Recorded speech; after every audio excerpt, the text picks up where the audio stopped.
Hey everybody, welcome to This Ephemeral Life with your host, Adam Byers. Yes, me, and I will and you. Hey everybody, my name is Adam. Welcome to another episode of This Ephemeral Life. We're happy to have you here. We're coming to you live, from the Roost Podcast Network, Studio A, which is what I'm calling it now. Get used to it.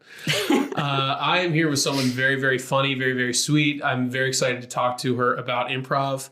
Everyone, you know her, you love her. It's Hilary. Hilary, wow. How do you pronounce your last name? Buchanan. Buchanan. I was going to say, I should have followed my gut. Hilary Buchanan is here, everyone. Hilary, how's it going? It's going good. This feels so official. Do you like it? Do you like it? Yes, I like it, but I feel really official. Cool. We are doing it for real. Yes, here we are. So this is This Ephemeral Life. I sometimes have a large list of ideas and questions and stuff, but I've seen you perform a lot, and kind of how I feel like you perform. I just kind of wanted to talk. I just kind of wanted to get into an episode, really just discuss anything about improv. What I usually do is I start by asking, is there anything about improv that you love? Like, what's your favorite thing about improv?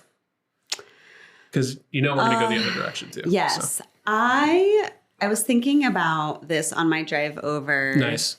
Anticipating, what we might talk about. Visualizing a good episode. Yeah, there I was doing too. Such a good job. Yeah. Everyone loved me. Oh, wow. I think I was just thinking about how much improv makes me love life. Like I have a lot of hobbies. I have a lot of interests. I've done a lot of things with my life. Yeah. And improv is something, first of all, I haven't gotten sick of it, which is shocking. I get sick of most things a little bit. Really?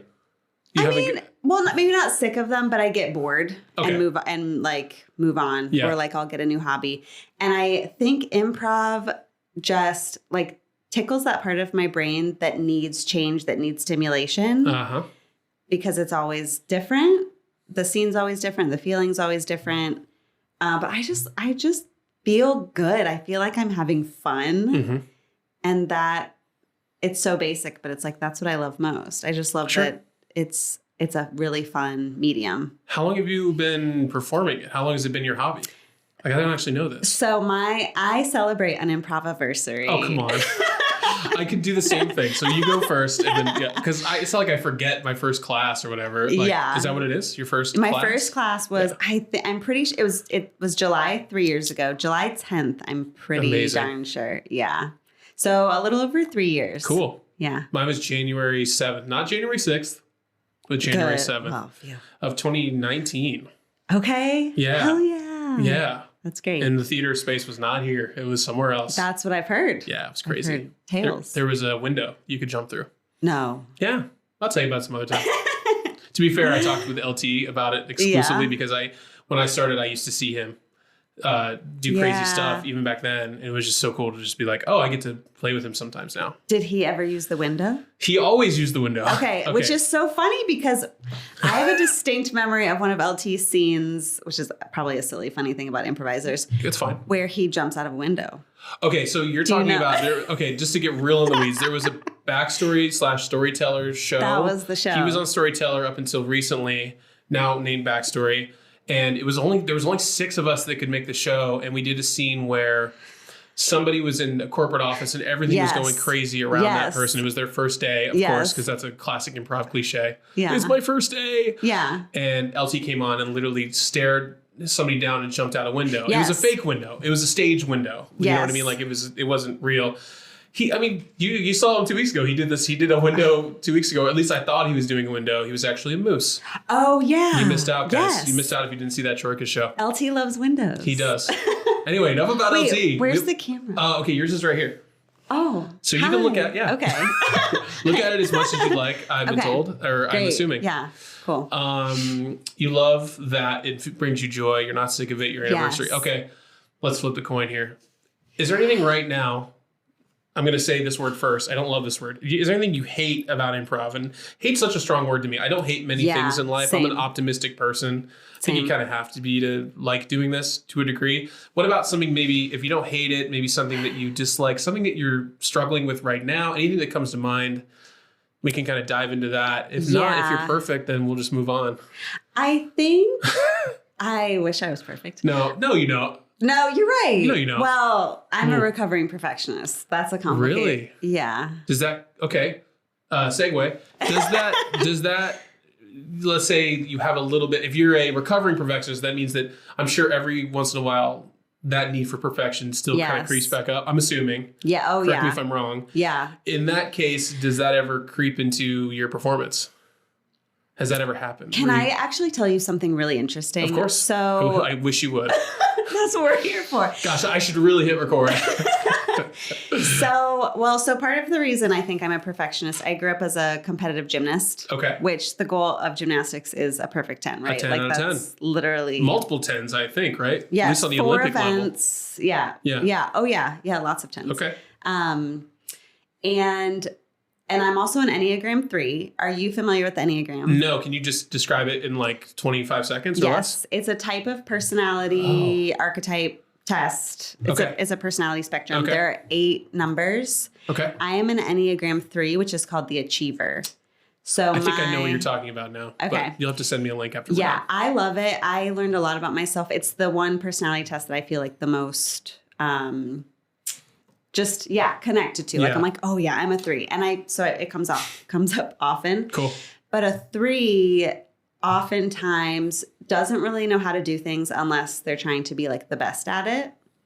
Copy. And interestingly enough, I feel more freedom in improv to not have to be the best. And I don't really know why that is. I still do try to be really great. And I love learning about improv and trying to master it. But there's something that feels like okay about, I think because it's so ephemeral. I think because it's like, hey, you can't master a scene because it only happens once. Like you can't really return to it, right? Yeah.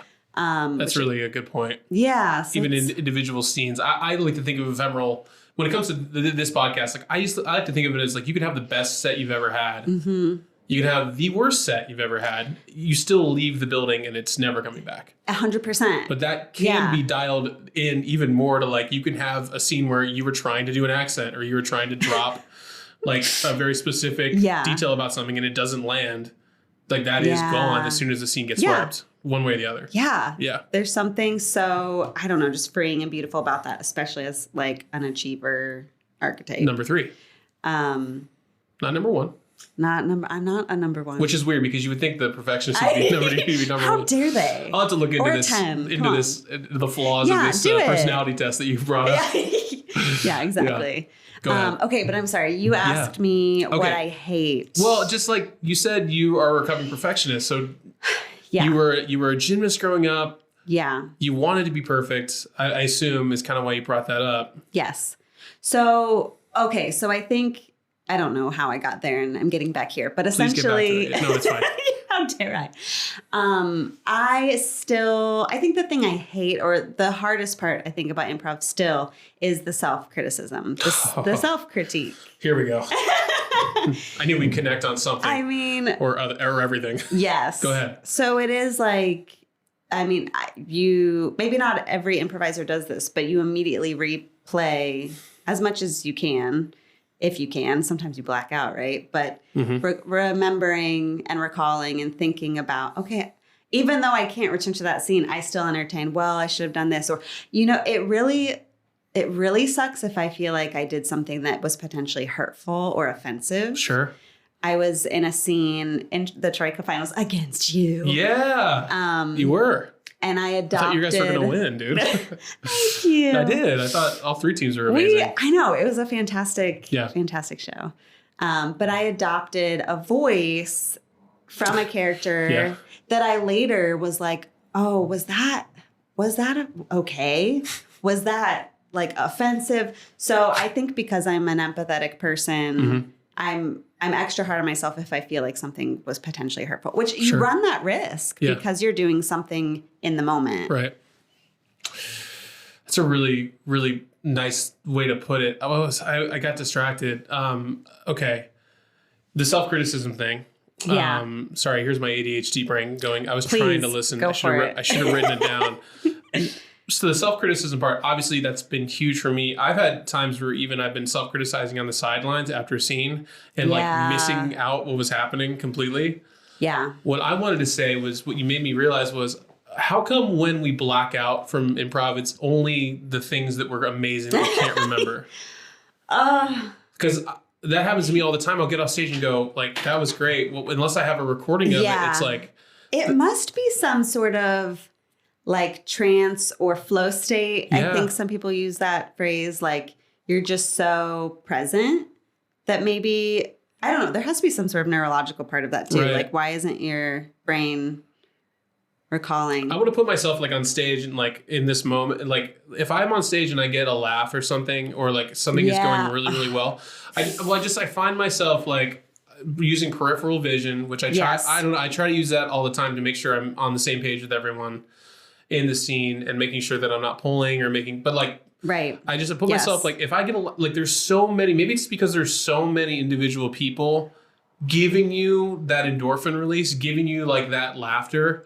Yeah. Then maybe your brain can't handle it at the same time that you're trying to lock in and like perform. Yeah. Then why are we able to remember the shit that doesn't go like, did we just focus on it? Maybe we just hyper focus on it. Yeah. Well, and you bring up such an interesting point about being 3 years now into the journey. Sure.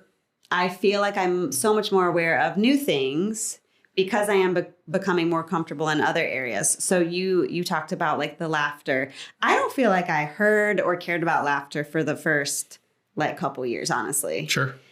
And now I do have more. I like that idea of like peripheral vision. I can hold many different things at the same time. So I can hold my performance. I can hold my cast, what's happening. I can hold the audience. And it feels like a balancing act, because I think the most important is still just being totally present with your scene partner. And so it almost gets more complicated the more you know. Can I tell you, I think the goal, this has happened to me within the last year or two as well. I had a very hard time coming up with unintentionally directing.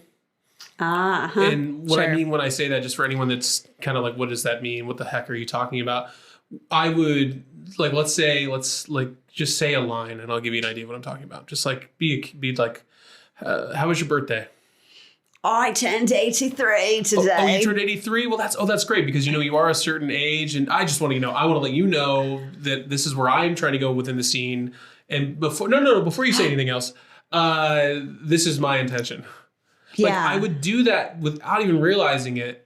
And that lasted for like a long time, because I just wasn't aware that I was doing it necessarily, because I was nervous. I was anxious. Yeah. And so once you gain that presence, or that ability to stay present, I think your brain allows you to focus on other things. Yeah. But it doesn't happen overnight.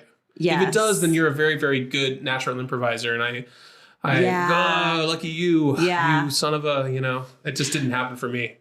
So I think once you get present, maybe it does. Yeah. Here I am directing this. That's true. Yeah. I think that's a really good point. Yeah.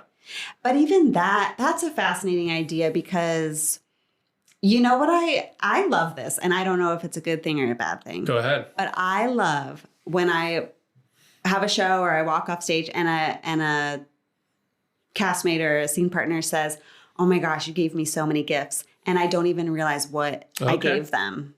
Like, I feel like that usually means I was really present. Sure. And maybe I was just getting lucky, or I was like intuitively giving gifts. Right. Not even realizing that you were so present that you maybe you didn't even think, you just did. Yes.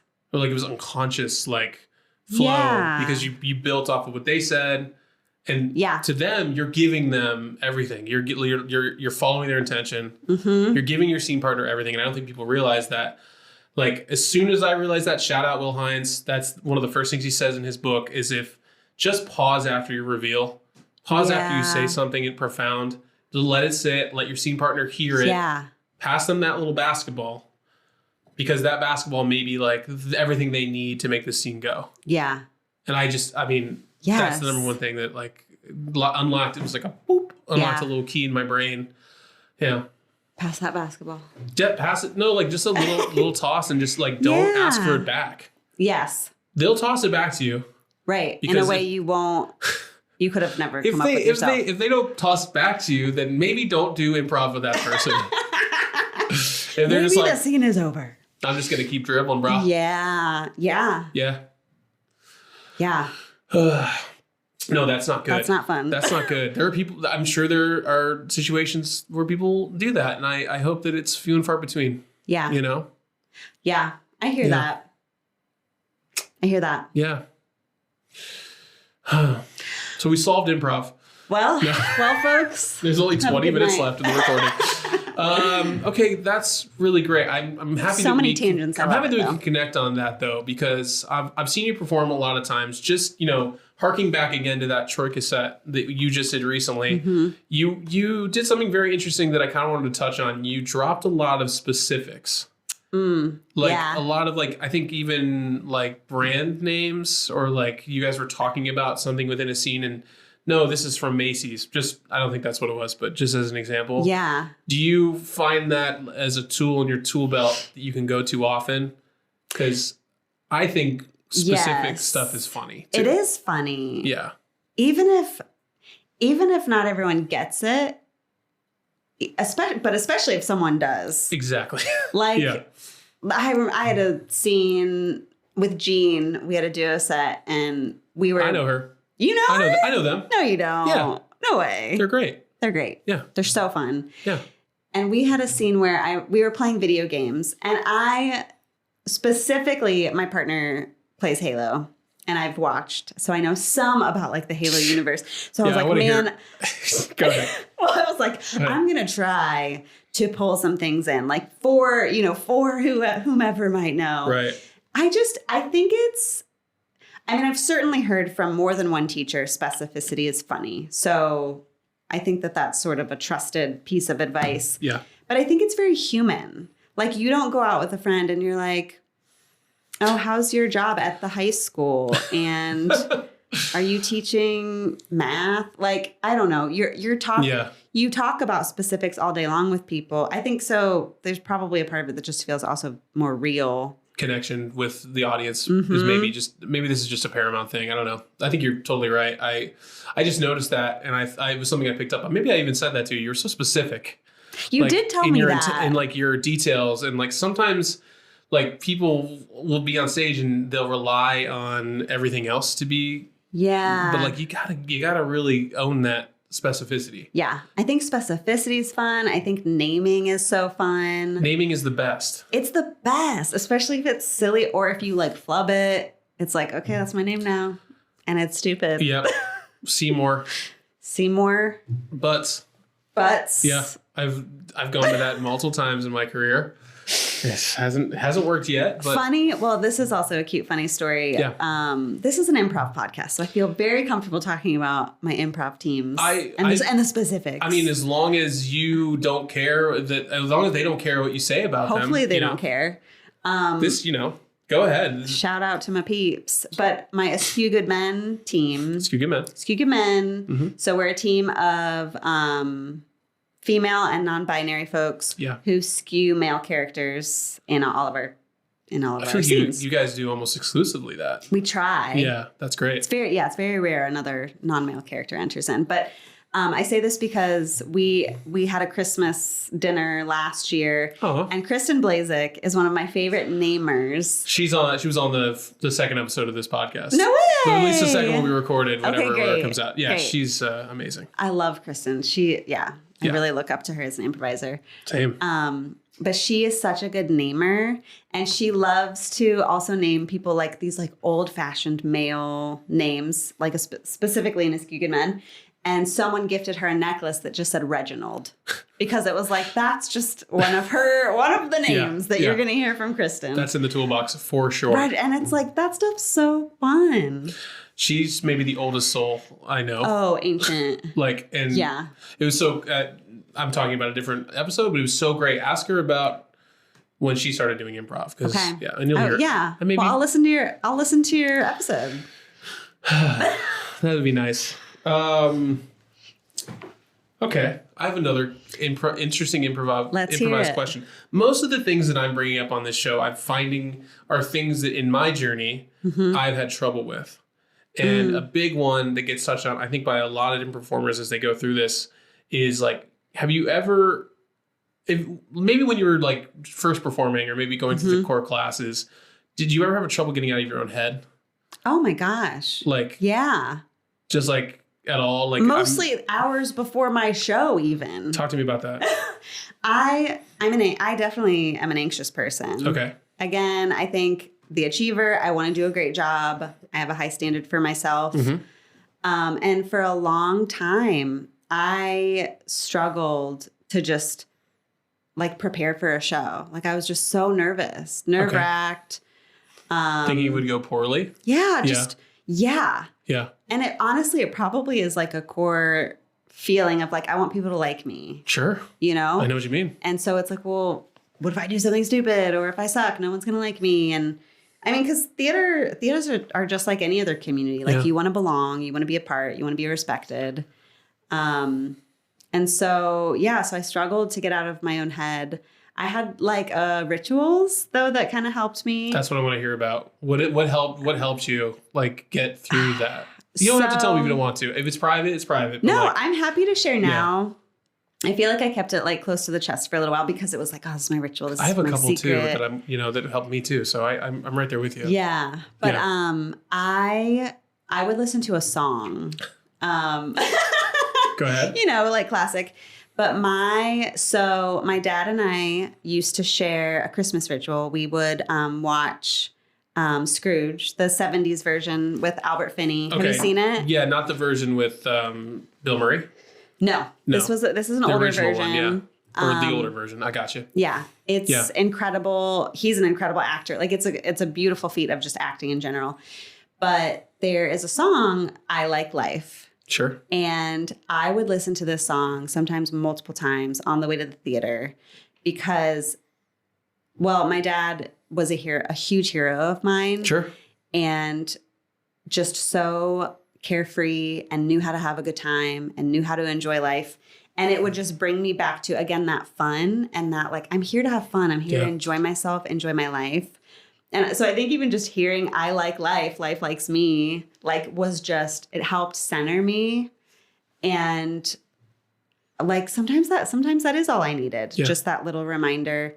I'm a very physical person. I mean, you've probably seen that with my performance on stage. I love to use my body. You do jump around. I jump around. It's great. It's sprightly. So like making sure I have gotten like energy out by working out or if I need to like move around, that stuff helps me. But it's still hard. Sometimes I'm in my head. Yeah. If I'm just like not in the mood or something. Yeah. I think it's. Is there ever been a time where you've like gotten here to get ready for a show or gotten anywhere to prepare for a show and you're still doing? Is there anything that you've like been able to do like moments before getting on stage to shake it out? Can you think of it like? I think like I just did it even just now, like releasing tension. Sure. Like where am I holding tension? I feel like that's the thing we talk a lot about in like exercise and yoga. Right. You're like, where am I holding tension? Can I let it go? Yeah. Because I'm also a person that like, I have to physically be ready to be in a play state. So like if we're sitting, in the wings or sitting in audience seats, like I need to physically move my body to like be prepared. I can't be like laying back, chilling and assume that I'm going to enter a scene. Like I don't work that way. Okay. Interesting. Yeah. That's really cool. I shake my hands like this. Yeah. And almost like I've been doing it since I was in theater. I think maybe it was I don't think I ever had stage fright, but I just remember, almost like let's get some energy into these hands. Yeah. And kind of hope it builds up into my shoulders and like, so I don't know if that's literally the same thing you're talking about, but just if you ever see me shaking my hands, just to get ready, just to do a little something. I'm just curious, like, because I know certain people that will like bring it on stage with them because they just haven't had a chance to mentally prepare themselves. And there's a time limit on this. The show starts when it starts. You got to be ready to rock and roll, or you got to feel like you're ready to rock and roll. Yeah. Right. Yeah. So for sure, that's a good insight. I was thinking about something else. Of course I was. I was thinking about how I also touch my thumb to the big bird's belly out there. Like I do. That's so cute. Actually, I have to tell you, Alex Stanton was the one who started doing that, and I just started doing it too. And I was like, it's ever since then I feel like I've had a good show. There is also something to that, seeing what other people are doing and trying it. I saw, and maybe Jean also did, but I saw you and Alex do a warm-up once where you were almost just like mirroring each other's energies. Okay. I don't know how often you do that or if it was just like a weird thing you happen to do. Were we standing and looking at each other? Yes. Okay. And like Jean and I like entirely adopted that idea. Oh, did you? Okay. So she and I, when we get ready for a show, we literally just like face each other. Sure. And we mirror energies and movements, and it's kind of trippy and like hippy dippy. Yeah, of course. But it works so well for us just to like feel connected. I think for me and Al specifically, if we do something like that, I think like all the great improv warm-ups, they come out of nothing. Yeah. I don't know. The more I find myself performing, the more warm-ups are hippy dippy and just kind of like free form. And like I wasn't ready to accept that. At first I was like, guys, can we do 5 things? Because I'm just used to doing 5 things. And I think people get really used to, pass the ball or zip zap zop, for example. But like zip zap zop is every improv warm up. Yeah. Because it's not about like zipping and zapping and zopping. It's about looking the other person in the eye. Yes. For me and Al, it's literally like we look at each other and go, I trust you. You're fine. Don't worry about, hey. I touched the mic. The popper? What's this called? I think it's called it's called the popper. It's the good kind of popper. I look at Alex in the eye. For me, with him, literally, and we've been doing this for a minute, so it comes organically through time, right? Well, thank you. That literally, I look at him and I just want him to know, and he wants me to know that like I trust him completely, and like so important. No matter what, we're just gonna do it, and it can be anything.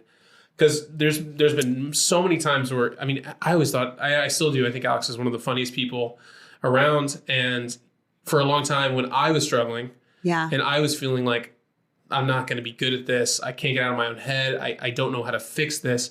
She would be the kind of guy who would like literally stare at me, dude, you're funny. You've done this before. Yeah. He'd look at me and say, you've done this multiple times.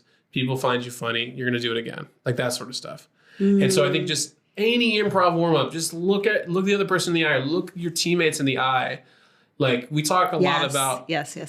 I'm sure it still happens quite frequently, but like I got your back. I'll be honest with you. Like I got your back is great, but I think people just do it as like an obligation. Sometimes I feel that way. Yeah, I get that's that. Fine. You are physically touching another human being who you're about to go perform with. Yeah. There is a level of trust in that physical touch. You have just sat around the green room or sat in the studio here and talked. Yeah. And made each other laugh. But I think that the point of that is not the ritual. The point of that is not the obligation. The point of that is to literally connect with the other person and go, yes, I freaking trust you. Yes. Because if you don't do that, then how can you unconsciously trust them? Right. So it's like one of the most beautiful things about improv is that like trust with one another and vulnerability, that like we're going to try something new and maybe we're going to try something really crazy. And are we okay with that with each other? I have 2 thoughts. Please. I won't forget my 2 second thoughts. thought. Let's start with thought A. Thought A. Numericals, thought A. Thought A. Yeah. Thought number A is I wanted to ask you, based on what you just said. Please. Do you feel like what you just said about like how you and Alex have spoken to each other or prepared each other for a set? Just like prepping each other up. And it feels to me, correct me if I'm wrong, but it feels like it's a very healthy male experience. Oh, okay. That maybe doesn't do you feel like, I don't know. I'm speculating. No, I don't think you are. It's a fine angle to bring to it. I think that, it depends on the person. Yeah. I mean, you could certainly use an umbrella to scope all male leading performers and say that there is a certain way of connection or a certain lack thereof, or I would say a lack of vulnerability comes up a lot. I've seen plenty of performers that I know are funny get up there and kind of not let their guard down. And I don't think you see that maybe as much with other folks that lean a different way, I guess. It's a really great question because I don't think about it too much. And I think that what I mean to say is when it comes down to like who I am as a person and who Al is as a person, it's a really good question, Hilary.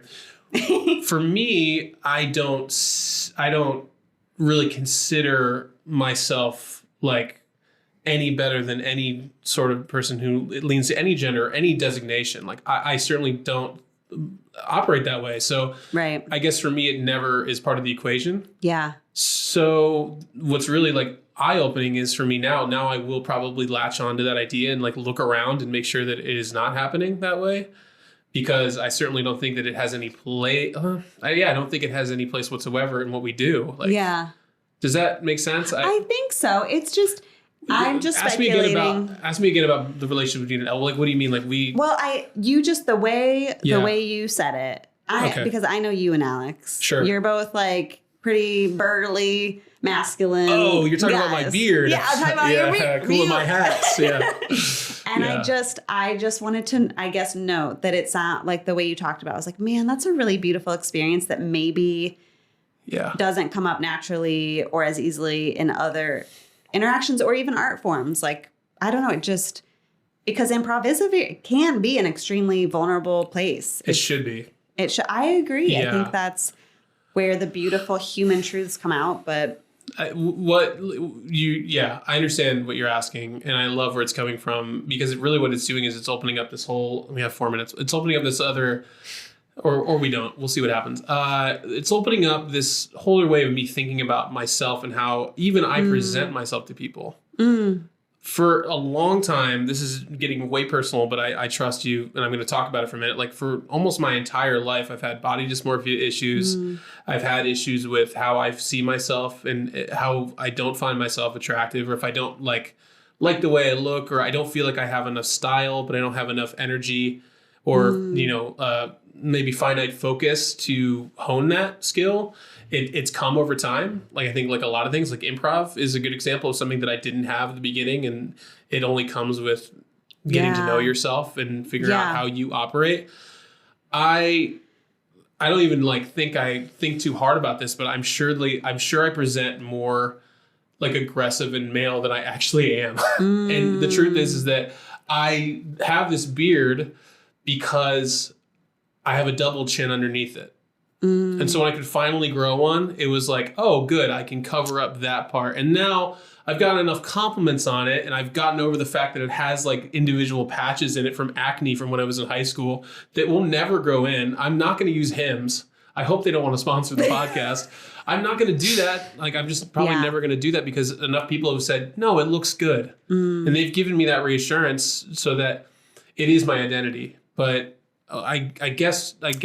Well, go ahead. I mean, a couple of things. I mean, I also feel like this is a mirror for myself of like, what do I assume about male performers? Okay. Like, do I? But I do consider myself someone who does try to like build relationships, especially the people that I'm on teams with, because I want to feel that trust. I want to feel that comfort and support. But this is kind of like a mirror moment, I think, for me too. And you're also bringing up such an interesting point of like how vulnerable it is to literally just be like a body going on stage. Just a literally like a meat suit with bones. A literal body. I love my gray hair. I like your gray hair too. Thank you. You're welcome. But I had a very interesting experience recently where I played a small part in a film. Oh, cool. Did you do, what was it? 48-hour film fest. I feel like we could talk forever about this. I used to do it all the time. It's so fun. Really great weekend, so right? Great. So if you haven't heard about it, the 48-hour film festival, there's, people that we know, people that you know, that do it every single summer. It's amazing. It's so fun. Yeah, check it out, especially if you want to act, be part of any films, etc. It's like the craziest weekend of my entire year if I ever do it. Yes. Yeah. Oh, yeah. No one sleeps. Please go on. But I played the partner of a woman in her late 30s in the film. And multiple folks thought I was playing her mother. And it was and when you say multiple folks, was it people that saw the film? Yes. Okay. Yeah. And I wasn't offended. I was simply reminded of the society that we live in. Yeah. And was like, oh man. And I mean, maybe I did for the first time in a really long time feel a little self-conscious about my hair and was like, shit. But also it could have been the fact that they had to write the script in like 3 hours. Well, in this case, you have very little time to do anything on the front. Yeah. So they could have not given you enough person. Did you improvise when you did the role? Did you get a chance? I helped write it. And I cast myself. I was like, I think very cool. you should make me the partner. I shouldn't have speculated. Like, obviously, you have a bigger part of this. Like, so. But in all fairness, I had like a line. Yeah. But I still was like, man, that's so interesting. It's how people perceive you only based on initial physical attributes. Yes. And so we're experiencing that too when we step on stage. So yeah, that's trippy. I know. It's stuff we probably don't really talk that much about or ignore you. Ding, Go ding, away. ding, ding, ding. It's maybe it's something that we need to be talking about more. Maybe, I don't. If people want to, the point of this whole show for me was not to talk about myself. Mm-hmm. I hate that idea. That dives back into what we were just talking about self-image and self-importance and loving yourself. That's not the point. The point for me is if there's people out there that are going through their improv journeys and they feel that way, then I don't know. I guess what I want to say in the small little time that we have right now is that like. For me, looking at someone, I'll just use you as an example, and you can use me as an example. I never once ever perceived you based on that, and I don't think that anybody should. I think it should be based on who you are as a person, based on your personality off stage, totally, and the type of fun shit you do when you're on stage. Yeah, and that anyone out there that has that fear, maybe you're a bigger person like me, maybe you have a part of your body you're not happy with. Like no one is noticing. No one is noticing. They're noticing how good you are and how fun you are. Yes, they're noticing. Yes, I think your characters, your being. Yeah. I mean, even like I heard someone close to me once say, I feel like I can tell what people are like when they step on stage, like who they are as people, really? Which I thought was really interesting. And like, hell yeah. I mean, I think that's true. You bring yourself on with you. You do. You bring yourself. Sometimes it's hard to be anybody but yourself on stage. That's a topic for another podcast. Another episode. But it is in juxtaposition or, maybe that's the right word, into with what we're talking about. Adam, in relation to what we're talking about. In relation to what we're talking about. I would like to juxtapose. That's not a word. Adam, cut that out. I'm not that smart. But this idea that you may be coming on stage as yourself with your insecurities, whatever, but you get to play so many different types of people. Anybody. And that is the cool, like it's so cool. It's so beautiful. I agree. Hell yeah. I agree. Well, listen, we got to wrap up because we're over the time. But one thing I will ask you, I ask every guest this is the real reason I'm doing the podcast. What is your favorite kind of bread, Hilary? Yeah. Oh, I didn't even talk about the other thing I wanted to talk about, which was lucha libre. Oh. Wrestling, which is incredible. To me, it's just incredible improv. I'll just say that much. That makes sense. I just got back from Mexico City. Yeah. And I was literally thinking about pan dulce on my drive over. Okay. Pan dulce. So right now, that's my favorite type of bread. What? Can you describe pan dulce? Can you describe that thing? I'm not an expert, but pan dulce is basically sweet. It's sweet bread. Okay. But it can be all sorts of like desserty type breads. Oh, dulce de leche. Dulce de leche. Dulce de leche. Dulce de leche. Shout out Guys and Dolls. Actually, don't shout out Guys and Dolls. It's a very dated musical. It's just a thing that happens in Cuba. Frank Sinatra's in it. Love it. Yeah, well, good. I love that. So that's good bread. You just like pan dulce, you are very sweet, and Thank I really you. appreciate you coming on the podcast. Thanks for having me. I hope I said this things. This is more than I could have ever asked for in terms of connection. That's what this is all about. Yeah, I enjoyed this too. And hopefully we'll get a chance to have you back on. Real quick, if you want to promote anything in terms of your social media, you can't give out like specific tour or show dates, but if there's any like shows you're a part of, that you want to talk about, and any Instagram or other social media handles you want to give out, please give them out. Okay. I mean, you can follow me at The Funky Monkey on Instagram. That's you. If you see me driving around town, I also have that license plate. Oh, cool. So you can say hi to me. I post most of my shows there. Yeah. Nothing is like top of mind. I just started a handle. I don't know if I'm going to do anything. I just started a new handle for Gym Humor. It's a pun. I saw it earlier today. Did you see it? Yeah. You're going to just don't worry about it, but it's weights _ they don't love you like I love you. And I'm hoping to make some silly gym content to also encourage people to lift if they want to lift. I love it. Maybe but you can. I don't know if I'm going to do anything. Hopefully I do. This could be like, this could have like 3 followers and then you get rid of it within a month. Yeah. But hey, we'll see. That's unlike improv. This is not ephemeral. This will be recorded in perpetuity forever. So Truth. You did a great job. Thank you for Thanks, being Adam. here. You're welcome. Thanks for having me. That was This Ephemeral Life. You just listened to it. I'm your host, Adam. I wanted to real quick say this podcast is also on Instagram. We set up an Instagram for it called This Ephem Life. So drop the RAL on the back. This Ephem Life on Instagram. Also, this podcast is a part of the Roost Podcast Network, and there are multiple shows that will be dropping brand new episodes soon. So keep an eye out for that wherever you listen, watch, or otherwise take in podcast recordings. We'll be back with another episode of This Ephemeral Life at some point in the future. In the meantime, you remember what I say every time I say it. Improv, the solution and the cause of all of life's problems. I make up a new one and it never goes well.